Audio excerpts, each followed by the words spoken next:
నమస్తే. Welcome to Andhraprabha. This is Tejaswi.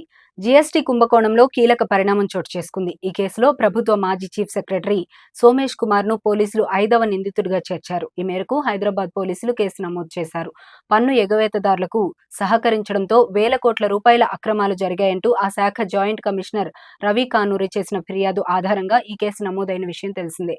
వాణిజ్య పన్నుల శాఖ additional commissioner SV Kashi Visweswararao, deputy commissioner Sivarama Prasad, IIT Hyderabad assistant professor Shobhan Babu, Plianto technologies private limited ను ఇప్పటికే ఈ కేసులో నిందితులుగా చేర్చారు. కాగా వాణిజ్య పన్నుల శాఖలో పెద్ద ఎత్తున పన్ను ఎగవేతలు జరిగినట్టుగా సమాచారం. ఒక్క తెలంగాణ బేవరేజెస్ కార్పొరేషన్ ఎగవేత ద్వారా ఏకంగా 1000 కోట్లకు పైగా నష్టం జరిగినట్లు తెలుస్తోంది.